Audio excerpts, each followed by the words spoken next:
So I'm going to talk to you about real-time neural field SLAM and segmentation. Yeah, let me just first start by explaining to you a little, where I've come from and how I got interested in this stuff. So my background is in visual SLAM. I've been working on that for a long time, and we're at this kind of really interesting point now where there are actually products out there that do use visual SLAM in several areas. Some of them are robots, some of them you wouldn't necessarily call robots, but they use the same technology. But mainly these products, what they do at the moment is mainly positioning based on very sparse reconstructions of the world. So, what I've been really interested in over in the more recent years is adding levels of capability to just a sparse map of the world that enables positioning, to densely mapping a scene, and then ultimately semantically understanding a scene. And my argument is that this thing that we've been calling SLAM is gradually evolving into something much bigger, which we might call spatial AI, which I would define as the general online spatial intelligence, which will permit an embodied device, a robot or otherwise, to interact usefully with its environment. And I think that's going to be ongoing and just getting more and more powerful. So just to talk to you a little bit about how those layers have been going. So, beyond sparse SLAM, around, a bit more than 10 years ago now, we started to be able to do dense visual SLAM in real time through systems like Connect Fusion. So if I just give you a quick demo of that. So this is the setup, a live Connect camera being moved around in a room, and then fusing real time into a volumetric map of the scene with really a lot of detail. So this was running in real time on on a GPU now about 12 years ago. So this was using depth input. That definitely makes it a bit easier, but the fidelity was already pretty high.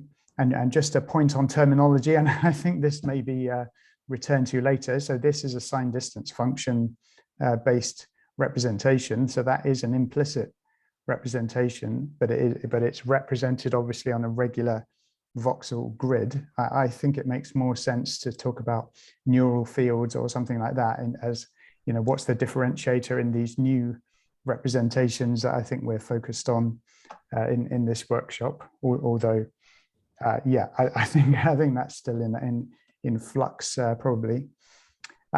Yeah, so that's dense visual SLAM. So really beyond that, we started to get interested in semantic SLAM. So can you start to reconstruct representations that also have semantic labels attached to them? Our first attempt at doing that in my lab in a general way was a system called Semantic Fusion, where we essentially combine a dense SLAM system. In this case, it was a system called Elastic Fusion that makes a map out of circles with a neural network that's labeling frames with semantics, and essentially you fuse all of that together to get a semantically labeled map.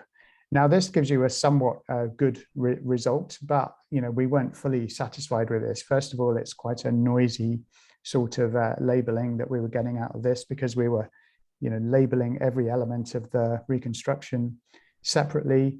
And also, this is just a really quite a heavyweight system. It has many components, and it involves shifting a lot of data around.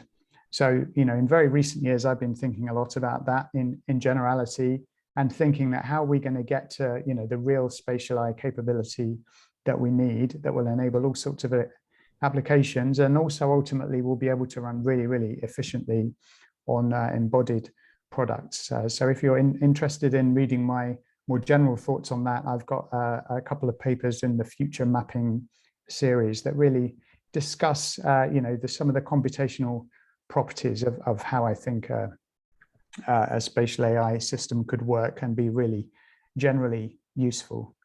So one of the projects I was involved in the last couple of years was this one. So this was a really fascinating kind of series of discussions I had with a lot of really interesting people in AI and robotics, thinking about real challenges that are currently really difficult for robots but that we think are quite general and that we should aim for. And we highlighted in particular this general area of rearrangement of taking a scene from one configuration to another, and that could describe all sorts of things from tidying up a room to maybe even assembling or building something. And some of the things we discuss in this paper are how do you specify a rearrangement task, and how do you evaluate how well you've been able to do it.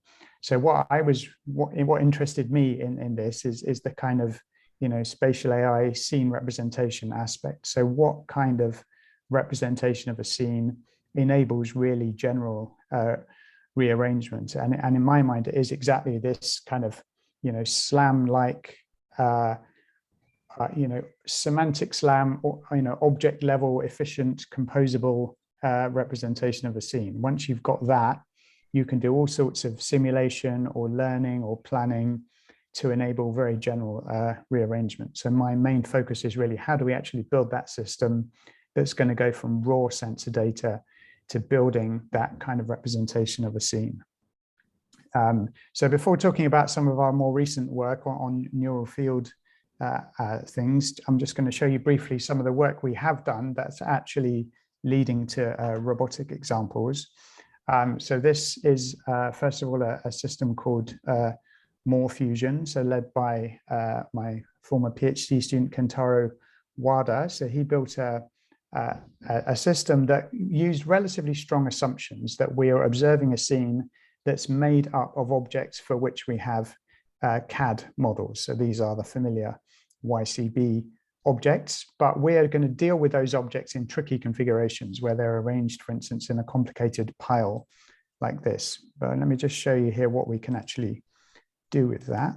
So let's just find the right part of this video here. So if I just pause this video for a second, what you'll see is we have a robot arm. It has a camera mounted on the wrist here. And first of all, we're going to scan the scene a little.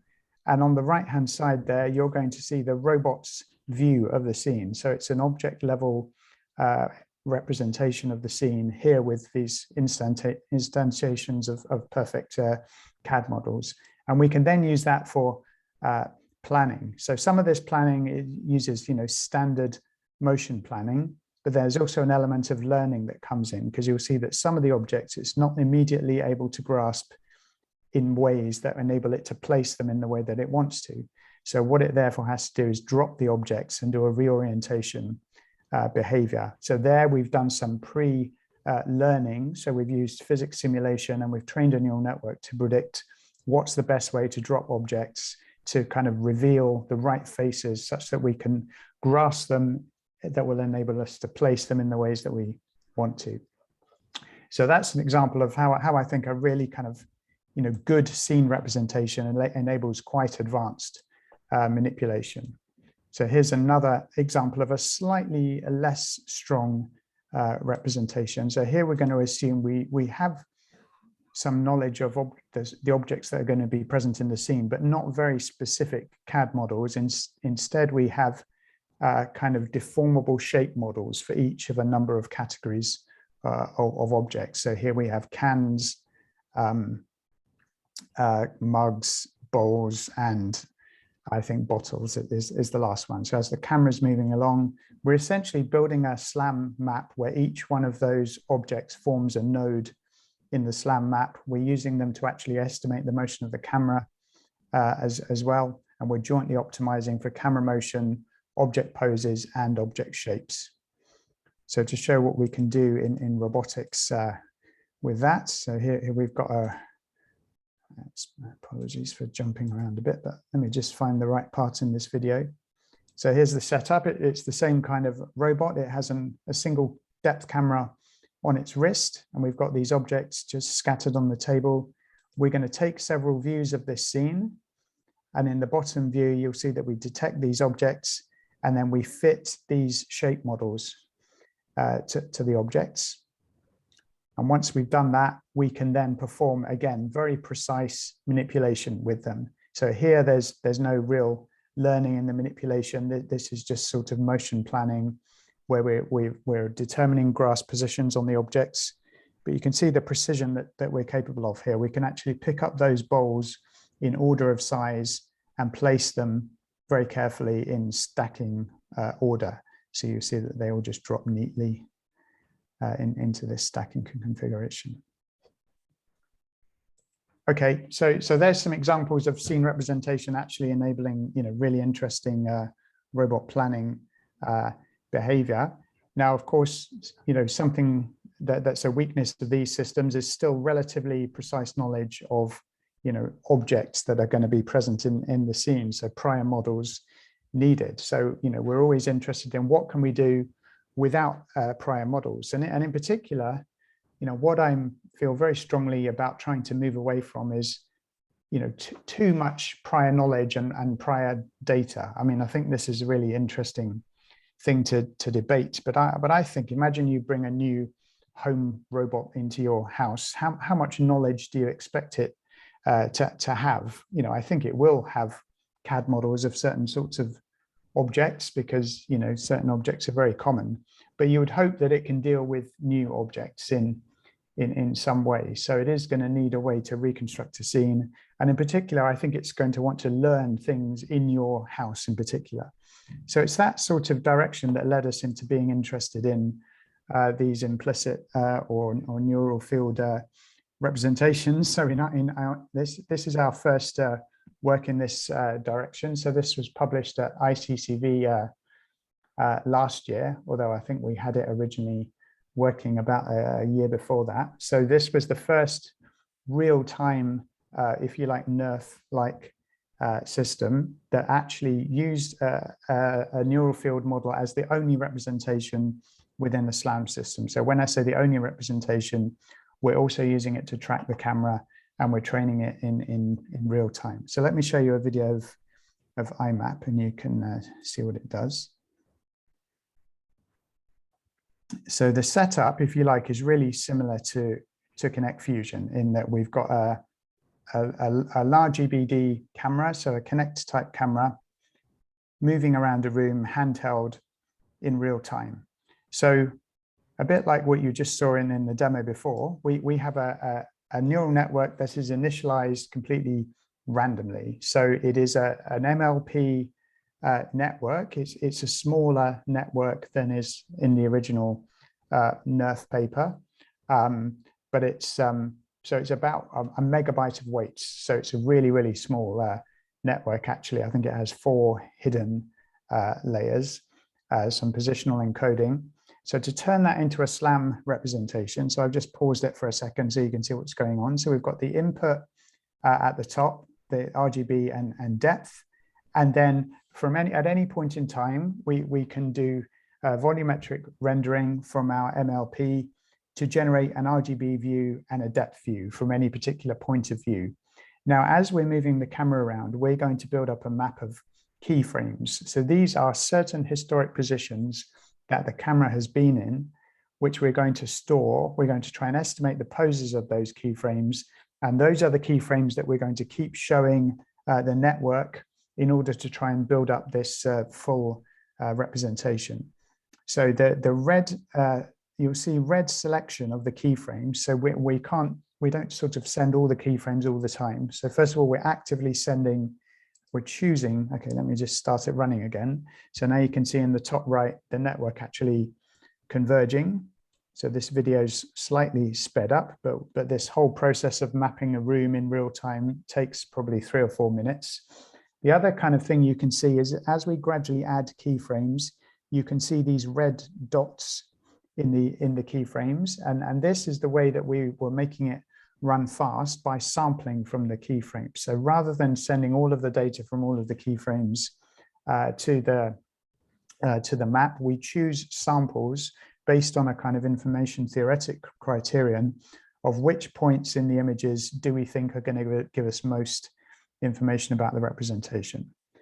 So now we've run for a couple of minutes, and we can see the 3D shape of the room really emerging quite nicely.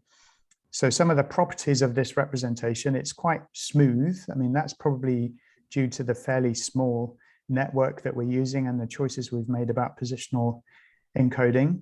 But also it's really, really complete. So if compared to a reconstruction of this scene with Kinect Fusion, in Kinect Fusion, the areas that had not been observed by the camera would just be blank. Here, the neural network just kind of fills them in somehow. You know, you can ask it for a prediction of volume in any area of the scene, and it will give you an answer. And what we found is, even though there are no explicit priors in this system, the only prior really is the definition of the structure of the neural network. But it's really, really good at filling in holes and doing things like completing objects. So look at this. There's an orange football on the floor here, for instance, and the camera has really only ever been on the left-hand side of this, looking towards it. But it does a really surprising job of filling in the back of this object and even getting the color of the back of that right. So if I just play this a little bit longer, you can see other properties like the things that we really liked as a SLAM representation. There's no choice of scale in this representation. So some parts of it are represented at higher resolution than others, and that's really only determined by the keyframe structure. So for instance, this kind of dressing table on the left here, we've spent more time with the camera closer to that, so we get higher fidelity reconstructions of some of the objects on the table. So I've just got a few more examples in this video of different sorts of scenes. So that's another kind of great thing about this iMAP system, is there's no priors built into it of any particular type of scene or anything. So it works on all sorts of different structures, and you get these really kind of interesting sort of smooth and coherent reconstructions, and again represented in this really small and compact way in a tiny neural network, really. So we were really starting to think, well, this looks like a representation that could be really useful for robotics, and so some of the aspects that really hit us are the kind of coherency of this. And maybe it's interesting just to go back to this example with the football. So you'll notice that as the thing's optimizing, there's a sort of wobble. So the stochastic weights of the network are all being trained in this stochastic gradient descent way, and so the whole scene is sort of changing. But it's not changing in a kind of random noise way. It's changing in a fairly coherent way. So this football on the floor, for instance, seems to sort of wobble, and the whole thing gets bigger or smaller. So what that really kind of made us think was there's a sort of decomposition going on when you train this network to represent a scene. So what I think is there's not many weights in this network that are involved in reconstructing the shape of that ball, that the network has somehow learned to use its weights very efficiently and represent simple structures in the scene that tend to be things like flat areas or coherent objects with a really small number of weights. And that's a really interesting property. So that's kind of what led us on to the last thing that I'm going to show you, which is our recent work called iLabel. So this is now a system that uses the iMAP system as the key elements of a real-time semantic labeling system for indoor scenes.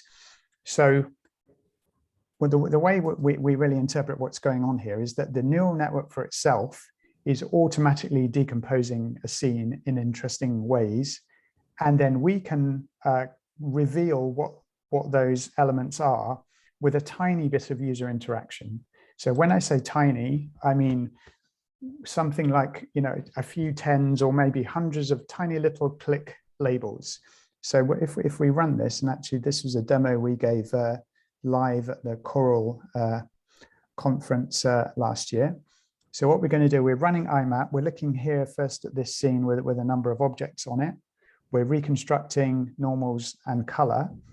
And then we've got to the iMAP system, we have added a number of extra outputs. So when we query an XYZ position, we get color, we get occupancy, but we also then output some other values. So we have something like 10 extra outputs, and those will just output values. And initially they don't really mean anything. So they're visualized at the moment in this bottom right window. Just we give each one of them a color, and this shows which of those outputs has the highest value at any particular point in the scene when we render it. But then what the user can do is interpret those as semantic classes and then start to apply labels. So that's what's going to go on here. In the view on the left, the user is now going to start to click.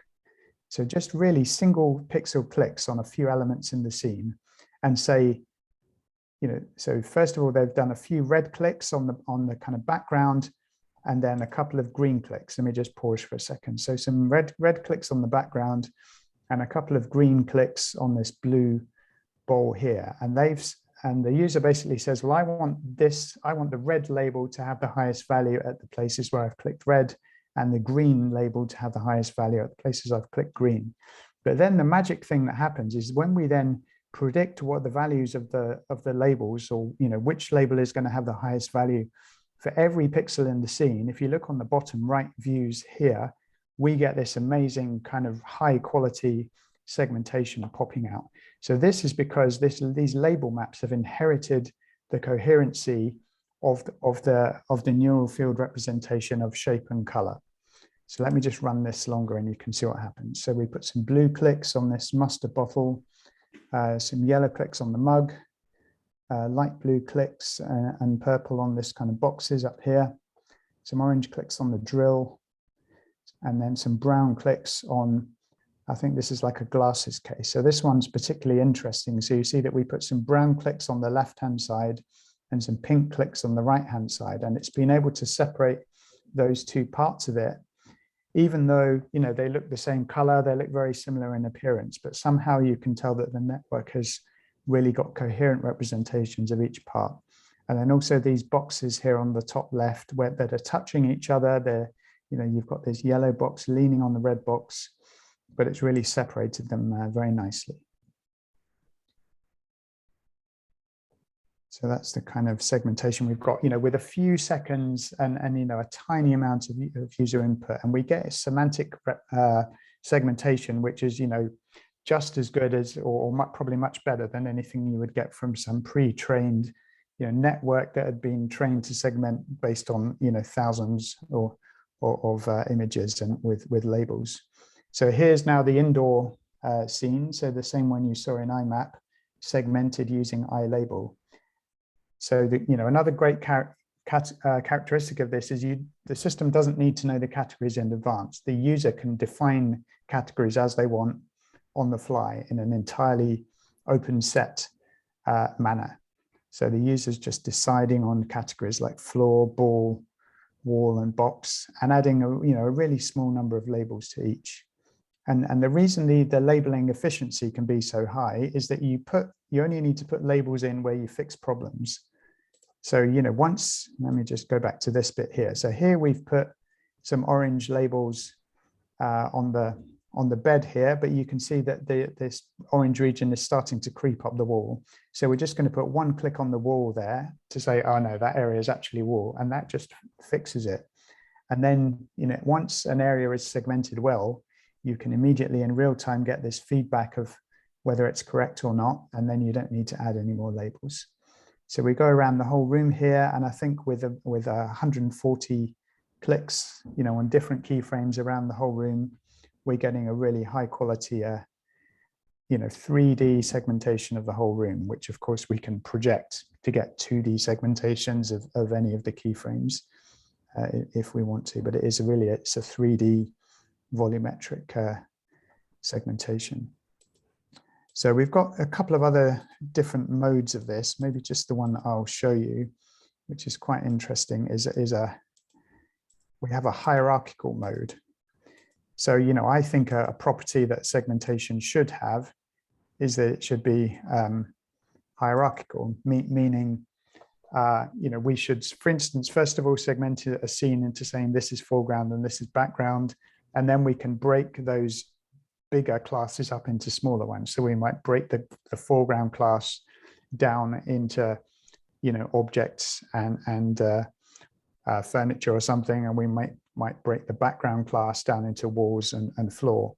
So the way we do that in iLabel is really simple. We still have the same number of outputs, we just interpret them in a different way. So we interpret each output as a kind of binary flag where if it's high, that might be foreground, and if it's low, it might be background.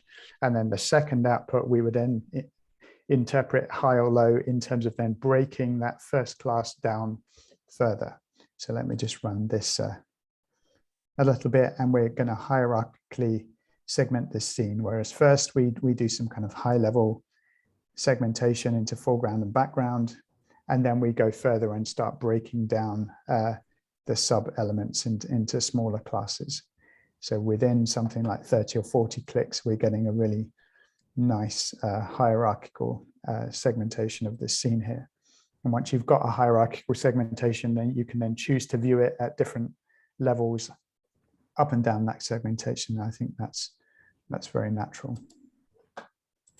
Okay, so just to finish, so yeah, this research has been really interesting. So we're really interested in these special powers of neural field representation, so compression, completion, and decomposition, and especially how they're really efficient at representing correlated high-dimensional information, such as semantic labels that really inherit the coherence properties of everything else. And I think something I can see possibly happening is a forking between the interesting properties of these kind of pure MLP representations that might have really interesting, surprising properties like this, and maybe other more explicit representations. So things like instant NGP or plenoxels, they're really amazing and fantastic, and they can get these incredible real-time reconstructions. But in my mind, those systems are almost closer to something like Connect Fusion. They're going back to more sort of standard structured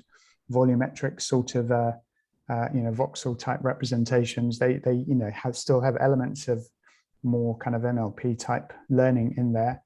But will those representations have these same properties of kind of compression and so on that a pure MLP does is a really good question. And there might be a forking of representations that are really good at real-time, high-quality photorealistic view synthesis like instant NGP, and others that maybe give us the properties we want for robotics, which is more about decomposition and representation of objects.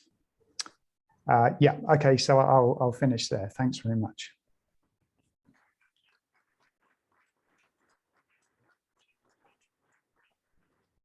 Cool, thank you. And if you couldn't hear, there's quite a lot of applause in the room. All right, we have about 2 or 3 minutes for questions. There's a microphone up here if you're in person, but if you're in Zoom, please type your question in the chat, and we'll keep an eye on the chat. Hey Andrew, really nice work. So I have a question about iMAP. So I've been looking at iMAP, but I see that tracking performance is not as good as the traditional SLAM method, like alt5 or whatever.